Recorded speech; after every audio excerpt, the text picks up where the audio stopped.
Hello everyone, welcome to both study. और मेरा नाम है अमन सिंह। तो दोस्तों, कैसे हैं आप सभी लोग? आई होप अच्छे होंगे और अपनी प्रिपरेशन काफ़ी अच्छे तरीके से कर रहे होंगे। तो दोस्तों, आज अपन लोग बात करेंगे नोबेल अवार्ड के बारे में। 2022 में किस कितने लोगों की घोषणा की गई, किस किस को दिया जाएगा, कौन थे नोबेल जिनके नाम पर इसको अवार्ड को नाम रखा गया था और किसके द्वारा इसको दिया जाता है, कितनी धनराशि दी जाती है, कब से स्टार्ट हुआ था, अब तक कितने लोगों को मिल चुका है। तो सारी कंप्लीट बातें, संपूर्ण जानकारी इसमें नोबेल अवार्ड के बारे में जानकारी दी गई है। ठीक है, इस वीडियो को बिना स्किप किए लास्ट तक देखना है। काफ़ी इंपॉर्टेंट सेशन है, क्योंकि हर एक एग्जाम में, चाहे वो आपका बैंक का हो, रेलवे का हो, एसएससी का हो, यूपीएससी, पीसीएस, किसी भी स्टेट मतलब एग्जाम हो, उसमें सारे मतलब में ये एग्जाम इसके बारे में, नोबेल अवार्ड के बारे में पूछा जाता है। तो एक क्वेश्चन आपको यहाँ से, एक या दो क्वेश्चन आपको यहाँ से डेफिनेटली देखने को मिलेगा। तो ये काफ़ी इंपॉर्टेंट सेशन होने वाला है, तो इसको आप जरूर देखिएगा और अगर शेयर कीजिएगा दोस्तों, अपने दोस्तों के साथ में, क्योंकि काफ़ी इंपॉर्टेंट जानकारी मैं कवर कराना चाहता हूँ और मैं ये सोचता हूँ कि ये जानकारी हर एक बच्चे के पास पहुँचे। ठीक है, तो आगे चलते हैं और स्टार्ट करते हैं सेशन। और एक मोटिवेशन कोट की तरफ बात करते हैं कि मैं किराए के कमरे में बैठकर महल का नक्शा बना रहा हूँ, कितनी सुंदर होंगी वो दीवारें, ये सोचकर अपनी नींद गंवा रहा हूँ। तो क्या बात कही दोस्तों कि आज आपकी गंवाई गई नींद कल आपको सक्सेस की तरफ ले जाएगी। कोई भी काम अगर हम करते हैं तो उसमें थोड़ा टाइम तो लगता है, कि एक साथ नहीं कि हम कोई काम किया और हम मतलब बन गए। हो सकता है आपको साल भर, 1.5 साल, 2 साल, 3 साल लग जाए, लेकिन आपको उसमें डेडिकेशन के साथ लगे रहिए, आपको सक्सेस ज़रूर मिलेगी। ठीक है, आगे बात करते हैं। साहित्य की बात करते हैं कि 2022 में साहित्य को किसको अवार्ड दिया गया था। तो 2022 का साहित्य का नोबेल अवार्ड हमारी एनी एनोडॉक्स को दिया गया था। ठीक है, साहस और नैदानिक तीक्ष्णता के लिए इस अवार्ड से उनको सम्मानित किया गया है। किसको? एनी को। नोबेल अवार्ड है ना, मतलब साहित्य का एनी को मिला है। पीस की बात करें कि पीस में किसको मिला है, तो 2022 का नोबेल शांति पुरस्कार हमारे बेलारूस के मानवाधिकार अधिवक्ता थे, हमारे एलिस बियालियात्स्की। तो ये तो एक सिंगल पर्सन थे, इनको दिया गया था। और हमारे दो संगठन थे, ठीक है, दो संगठन को भी दिया गया, यानी रूसी मानवाधिकार संगठन मेमोरियल और यूक्रेनी मानवाधिकार संगठन सेंट्रल फॉर सिविल लिटरेसी। तो एक तो पार्टिकुलर व्यक्ति हो गए हमारे, ठीक है, एलिस को दिया गया था, और एक रूसी और यूक्रेन मानवाधिकार संगठन। ऐसे याद कर लेंगे हम कि किस किस को हमारे शांति के क्षेत्र में अवार्ड से सम्मानित किया गया है। ठीक है, आगे बात करते हैं हम रसायन विज्ञान की बात करते हैं। जस्ट सेकंड में थोड़ा और पेन ले लेता हूँ ये। ठीक है, रसायन विज्ञान की बात करें तो 2022 में किस किस को अवार्ड से सम्मानित किया गया है, सम्मानित किया जाएगा। तो हमारे 3 नाम है, कौन है? बेरी शार्प्लेस, मॉर्टन मेंडल और कैरोलिन बटोरजी। तो इन तीनों को यानी रसायन विज्ञान के अवार्ड से सम्मानित किया गया उनके उत्कृष्ट कार्य के लिए, यानी कि उनका रैंक कि नोबेल पुरस्कार से सम्मानित किया जाएगा दोस्तों, क्योंकि उन्हें रसायन विज्ञान को कार्यात्मक के युग में लाया गया और क्लिक रसायन विज्ञान की नींव रखी, इसलिए उसको उनको सम्मानित किया जाएगा। आगे बात करते हैं कि फिजिक्स में किस किस को मिला 2022 का नोबेल अवार्ड मिलेगा। ठीक है, यानी एलिस एक्सपेक्ट को मिलेगा, जॉन क्लेंजर हैं और एंटोन लिजंगर हैं। ठीक है, उन्होंने काम क्या किया, जैसे उलझे हुए फोटोनों के साथ प्रयोगों के लिए, वेल असमानताओं के उल्लंघन की स्थापना और क्वांटम सूचना विज्ञान में अग्रणी के लिए उनको इस अवार्ड से, फिजिक्स के नोबेल अवार्ड से सम्मानित किया जाएगा। आगे बात करते हैं अपन लोग कि फिजियोलॉजी और मेडिसिन में नोबेल पुरस्कार 2022 किसको सम्मानित किया जाएगा। तो फिजियोलॉजी या मेडिसिन में नोबेल पुरस्कार 2022 स्वाति पाम्बो को दिया जाएगा। ठीक है दोस्तों, विलुप्त होमोनिन और मानव विकास के जीनोम से संबंधित उनकी खोज के लिए इस अवार्ड से उनको सम्मानित किया जाएगा। आगे बात करते हैं कि अब नोबेल अवार्ड किसने शुरुआत किया, क्या क्या होता है, कितनी धनराशि इसमें मिलती है। ठीक है, किसने इसकी शुरुआत की थी। तो दोस्तों, शुरुआत में ये मतलब बात करते हैं हम अल्फ्रेड नोबेल के बारे में कि अल्फ्रेड नोबेल की शुरुआत क्यों की। उन्होंने अपनी बिल यानी जायदाद के बिहेव पर इसकी शुरुआत की थी। ठीक है, नोबेल अवार्ड ने इसे क्यों सोचा कि इसको स्टार्ट किया जाए। तो नोबेल अवार्ड यानी कि नोबेल हमारे अल्फ्रेड थे, उन्होंने नोबेल अवार्ड ऐसा लगा कि स्टार्ट करना चाहिए। वैसे तो मतलब हथियारों के बिजनेस के बिलोंग करते थे, ठीक है, आम बनाया करते थे। डायनामाइट से दोस्तों दुनिया में बहुत सी मौतें हुई थी। ठीक है, एक बार क्या हुआ कि एक बार उन्होंने फ्रेंच न्यूज़पेपर पढ़ रहे थे और उसमें लिखा था द मर्चेंट इज डेड, यानी कि मतलब मौत के सौदागर की मृत्यु हो गई है। अब यानी कि उन्हें लगा कि जबकि अल्फ्रेड नोबेल अपने ही मरने की न्यूज़ पढ़ रहे थे, जब उन्हें यह पता चला कि किसी ने यह मेरे बारे में लिखा है, यानी किसी अखबार वाले ने इसमें मेरे बारे में लिख दिया है, लेकिन दुनिया में कुछ फ़र्क ही नहीं पड़ रहा मेरे मरने से कि मेरी मृत्यु हुई, कि दुनिया में कोई फ़र्क नहीं पड़ रहा कि मौत के सौदागर की मृत्यु हो गई है। जबकि एक्चुअली वो जो न्यूज़ थी वो उनके भाई के मरने की थी, लेकिन गलती से किसी अखबार ने उनका नाम लिख दिया था उनके भाई की जगह पर। ऐसा करने पर फिर उन्हें लगा कि मेरे मरने की से किसी को कोई फ़र्क नहीं पड़ रहा है। तब उन्होंने सोचा कि कुछ ऐसा किया जाए कि मेरा नाम दुनिया भर में हमेशा बना रहे। तब उन्होंने 1895 में अपनी जायदाद दान में दे दी, यानी उन्होंने क्या एक ट्रस्ट बना दिया और कहा कि यदि कोई संसार में अच्छा काम करता है तो उसको इसमें से इनाम दिया जाएगा, जिसको नोबेल अवार्ड जानते हैं। ठीक है, आज हम उसको नोबेल अवार्ड से जानते हैं। पहले तो उन्होंने इसने 5 फील्डों में स्टार्ट किया था। किस किस में दिया था दोस्तों? फिजिक्स में दिया था, केमिस्ट्री में, मेडिसिन में, लिटरेचर और पीस में। ठीक है, फिर कुछ सालों बाद रिजर्व बैंक ने उसकी यानी नोबेल अवार्ड जो हमारे अल्फ्रेड नोबेल थे उनकी डेथ को याद रखने के लिए 1968 में इसकी किसकी इकोनॉमी की रिस्विन इकोनॉमी अवार्ड से मतलब कि उसमें दिया जाने लगा।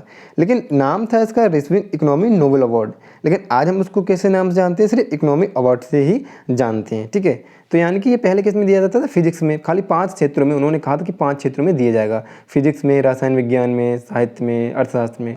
ठीक है, अर्थशास्त्र में तो हमारे बाद में स्टार्ट हुआ था, 1968 में स्टार्ट हुआ था। ठीक है, अब बात करते हैं कि इसको royal Swedish academy of science committee के द्वारा प्रदान किया जाता है। ठीक है, जो हर वर्ष पूरे विश्व में सभी देशों के नागरिक की समीक्षा के लिए बाद में दिया जाता है, जिसको हम नोबेल अवार्ड फाउंडेशन के द्वारा शुरुआत की गई थी और उसके नाम से हम जानते हैं। 1901 में दोस्तों पहला नोबेल अवार्ड दिया गया था, जो कि मैंने आपको बताया कि वैज्ञानिक थे हमारे नोबेल अल्फ्रेड नोबेल, उनकी याद में किया गया था। पुरस्कार पाने वाले व्यक्ति को एक मेडल दिया जाता है दोस्तों। ठीक है, डिप्लोमा और कुछ में उसमें क्या होता है गोल्ड यानी गोल्ड मेडल दिया जाता है, एक मेडल दिया जाता है गोल्ड मेडल, और उसमें कुछ 7 करोड़ के समथिंग उसमें धनराशि दी जाती है। ठीक है, अवार्ड का आर्थिक संचालन नोबेल फाउंडेशन के द्वारा ही किया जाता है। अल्फ्रेड नोबेल की मृत्यु के बाद उनकी संपत्ति का हिस्सा एक ट्रस्ट से सुरक्षित कर लिया गया था। ठीक है, एक ट्रस्ट के द्वारा इसको दिया जाने लगा था।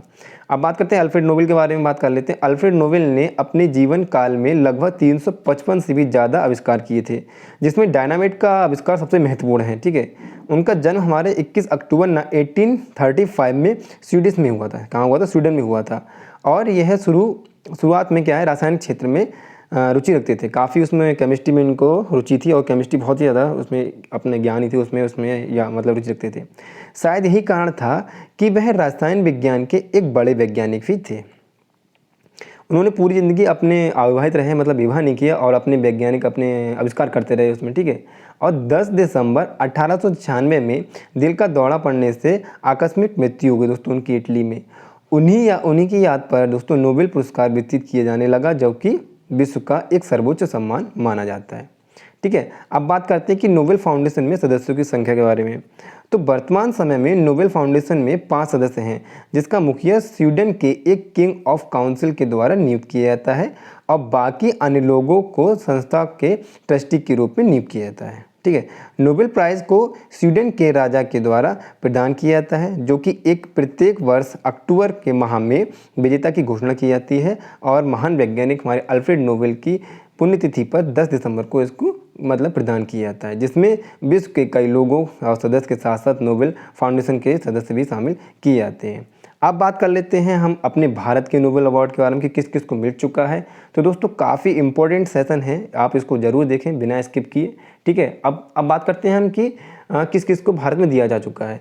तो बात करते हैं 1913 में नोबेल यानी कि हमारे रविंद्रनाथ टैगोर को साहित्य में से अवार्ड से सम्मानित किया जा चुका। अब ये UPSSC पैट यानी कि 2021 में ये क्वेश्चन पूछा गया था कि भारत का सबसे पहला नोबेल अवार्ड किसे दिया गया था, तो 1913 में दिया गया था। अब आपसे कुछ भी पूछ सकता है, साहित्य का पूछ लिया तो अब इस साल हो सकता है कि भौतिकी का पूछ ले, चिकित्सा का पूछ ले, शांति का पूछ ले कि शांति के क्षेत्र में कब मिला, किसको मिला। ठीक है, तो अब बात करते हैं कि 1930 में CV रमन को फिजिक्स में इनको अवार्ड से सम्मानित किया जा चुका।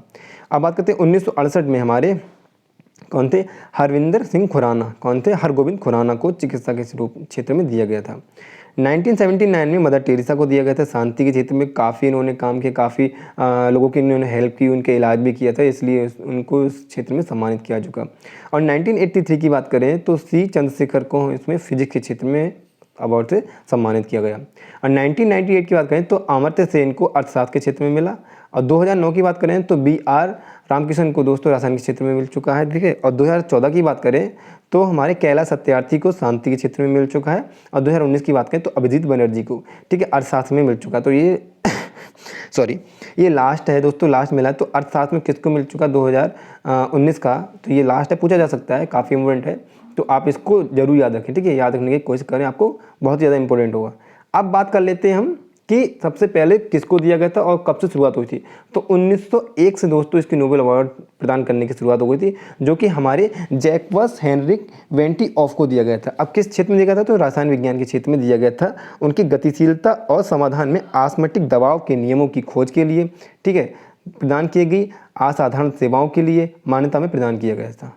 ठीक है, हमारे कौन थे? हमारे जैक्विस यानी बेंटिहोफ। तो आप ऐसे याद करेंगे बेंटिहोफ नाम से, इतना नाम याद रख लेंगे बेंटिहोफ और आपको याद रहेगा। ठीक है, आगे बात करते हैं हम कि फिजिक्स का पहला नोबेल पुरस्कार 1902 में दिया गया था। अब पूछा कि फिजिक्स का नोबेल अवार्ड कब किसको मिला था? तो किसको मिला था? 1902 में मिला था। हमारे थे रोनाल्ड रॉस, जो कि 13 मई 1857 को इनका जन्म हुआ था और 16 सितंबर 1932 को उनकी मौत हो गई थी। एक ब्रिटिशर्स थे दोस्तों, नोबेल पुरस्कार विजेता थे। उनका जन्म भारत के उत्तराखंड राज्य में हुआ था। किसमें? उत्तराखंड के कुमाऊं अल्मोड़ा जिले में हुआ गया था दोस्तों, जो कि चिकित्सा तथा मलेरिया के परजीवी और प्लाज्मोडियम के जीवन चक्र से अन्वेषण के लिए सन 1902 में नोबेल पुरस्कार से प्रदान किया गया था। किसे किया गया था? हमारे रोनाल्ड रॉस को। ठीक है, जो कि भारत में ही उनका जन्म हुआ था। अब बात करते हैं कि नोबेल पुरस्कार प्राप्त करने वाली पहली महिला कौन थी? तो भौतिकी विज्ञान में क्षेत्र में रेडियो एक्टिविटी की खोज यानी रेडियो एक्टिविटी की खोज के लिए मैडम स्कालोडो वास्का, कौन है? स्कालोडो वास्का को क्यूरी को दिया गया था। वैसे तो हम इन्हें मैडम क्यूरी के नाम से याद रखते हैं। क्यूरी क्यों याद रखते हैं? क्योंकि उनकी क्यूरी इनके हस्बैंड का नाम था। ठीक है, तो मैडम क्यूरी को हमारे कब 1903 में फिजिक्स में दिया गया था। किसके लिए? रेडियो एक्टिविटी की खोज के लिए दिया गया था हमारे। आगे बात करते हैं कि फिजियोलॉजी का मेडिसिन में नोबेल अवार्ड, यानी फिजियोलॉजी कह सकते हैं, मेडिसिन में हम कह सकते हैं कि कब दिया गया था। तो 1904 में दिया गया था। 1904 में फिजियोलॉजी या मेडिसिन में नोबेल पुरस्कार इवान पेट्रोविच पावलोव को दिया गया था। किसे कहते हैं? Ivan Petrovich Pavlov. अब इतने लंबे लंबे नाम होते हैं, कैसे याद रखें? तो हम शॉर्ट में याद रखते हैं, या तो इवान याद रख लो आप, इवान नाम से याद हो जाएगा, या पावलोव याद रख लो। ठीक है, इन दोनों में से आपको एक याद रखेंगे तो आपको याद रहेगा कि हाँ भाई किसको दिया गया था फिजियोलॉजी में पहला पुरस्कार। ठीक है, तो जो कि पाचन के शारीरिक विज्ञान और उनके काम की मान्यता में दिया गया था।